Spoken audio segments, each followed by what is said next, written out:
Hi, welcome to the video. So this is going to be a two-part video. In this first one, I'm going to show you how to go to any note like E, B, F sharp, G flat, and figure out what any note on the neck is. But it'll be kind of like when you first learn math. If someone asked you what 5 plus 3 is, maybe you had to go 5, 6, 7, 8, and you had to count up. You'd get the right answer. Today you'll be able to get the right answer. But just like the counting up, it won't be that fast.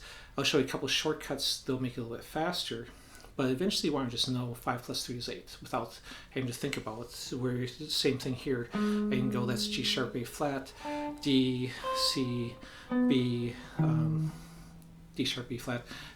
And you just instantly know them all, but that takes a lot of repetition in different ways. So the second video I'll be showing exercises, tests, different ways you can refinger scales, arpeggios, chords and stuff to get to know the notes better and also start applying them, because that's one of the advantages of knowing the notes on the neck is you can take something like a C chord that you know, you can find other ways to finger it across the neck because you know what all the notes are. So if you know the notes in one chord, you can refinger it in many different ways. The same thing with scales, arpeggios, etc. So let's jump right into it. I also will show tab for everything that I'm talking about, so don't worry about having to take notes. So we're going to start off with, if you don't know what the open notes are, E, A, D, G, B, E, that's what they are. That's something that we're just going to assume you know on that. If you don't, every time you're tuning, just look at what note you're tuning to. You should be doing that anyways, and you'll quickly get to know that when you're tuning the A string, well, that's the A note. Now, we're not going to talk about the sharps and flats today, because if you know the natural notes, which would be the same thing as like the white keys on piano, the sharps and flats would be the black keys. If you know what the natural notes are, you can easily find the sharps and flats, because if I'm on an A note at the 5th fret, a sharp just raises it 1 fret. So A sharp is just 1 fret higher. If I want a flat, A flat, it's just 1 lower. So sharps raise notes 1 fret, flats lower it 1 fret. So if you know where A is, you can easily find A sharp and A flat. Now don't be thrown off that this note could be considered either a G sharp if I'm coming up or A flat if I'm coming down. Don't worry about that at this point. So the first thing we're going to do is skip all the sharps and flats as we move up the neck.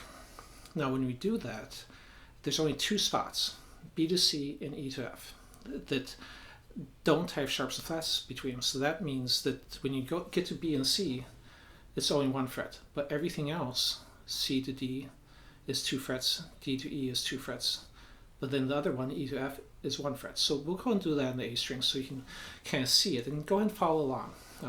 So the open 5th string or A string, then 2 frets higher would be B. And remember, it just goes alphabetical. The natural notes are the first 7, A, B, C, D, E, F, G of the alphabet. So B to C is only 1, D is 2, E is 2, so you should be at 7th fret now. F, E to F is 1, G is 2, and 12th is the octave. And what octave means is when you go through the 7 natural notes, you then get back to the note you started on. So I started on A, I'm ending on A. If when you get to the 12th fret and you're counting up, you're not on the same note you started on, you did something wrong. So check it. Now, of course, you are able to count backwards too. That way, if you're trying to figure out what note this is, you don't have to count all the way from this direction. You can go A, then backwards G, F. Now, going this direction, F to E, just like E to F would be 1. D, C, and then C to B, just like B to C, is 1, and then A.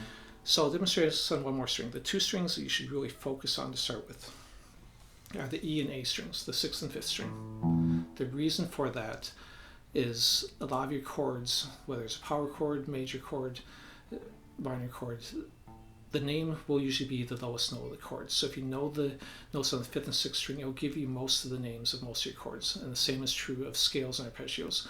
If I'm playing this note and playing a pentatonic scale, well, now that's A minor pentatonic scale. If I start on this A note and play this shape, which is a major chord, it's A major. If I make it into a 7th chord, now it's A7. So knowing these notes on the 6th and 5th will really help. So let's run through E string quick. So E to F is 1, so 1st fret, G, A, B, B to C is 1, and then D and E. So again, 2 frets for everything but B to C and E to F. Now, like we talked about octaves, this is a quick way, if you know the notes on these 2 strings, then to find the notes on the other ones. You can still count through just like we did on any string. But if I know that this is an A note, then an octave is just 2 strings and 2 frets up. So if you're playing like a 3-note power chord, this note is your octave. So 2 strings and 2 frets up. So A, A. So I can find the notes on the 4th string just by using the notes on the 6th string. Now from there, from the 4th string, I put my first finger on that. I can go, again, 2 strings and 2 frets, but this time I'm crossing a B string. B string throws everything 1 fret forward. So instead of being 2 and 2, it's 2 strings and 3 frets. Because if you listen to it, if I go, it doesn't sound right. But if I go 1 fret higher, then you've got the octave. So this is my A note. So by knowing the note on the 6th string and using octaves, I found the notes on the 4th and 2nd string. If I do the same thing on the 5th string, if I go D in this case, 2 strings and 2 frets, I can find the D on the 3rd string. Now I'm crossing over the B string, the 2nd string, so it'll be 2 strings and 3 frets. So a good exercise to do with this to really get comfortable with it is just pick any note. So let's do F. So now remember, 1st and 6th string are both E strings, so the notes are the same. If you know the 6th string, you also know the 1st string already. So if I'm doing F on the 6th string, I've also got F on the 1st string. Now if I go up an octave, and go up an octave again. Now if I know my note on the 5th string, I know my F is here. If I go up an octave again. That's all my F notes in that first 12 frets. The second 12 frets, if you have 24 frets or however many you have, will just be the same frets. So the dots here are the same notes as the dots here. So if I'm on G at the 3rd fret, G at the 15th fret is also G. Okay. So a good exercise is just go through all the notes like that. Pick a note, doesn't matter what it is, and just do the octaves like that. Now another thing you can do is, if you're looking for notes on adjacent strings, let's say I'm on an E note here, if I subtract 5 frets, going the string under it, so 7 subtract 5 is 2. You go back here, this is also an E note. So it's a quick way to find the note on the string under, but you can also do it going above. So if I'm on this E here, 7 plus 5 is 12. I've got E here. So from knowing this one note, I can quickly find the notes above or below it. Now that's true on all of your strings except, of course, the B string throws it off again. So going from the 3rd string to the 2nd string, it's 4 frets instead of 5.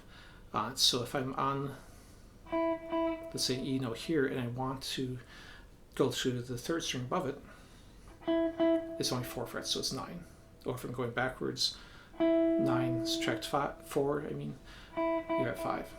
Now, going from the 2nd to 1st string is the same, 5 fret though, rule. So 5 fret works on every set of 2 strings except 3rd string to 2nd string.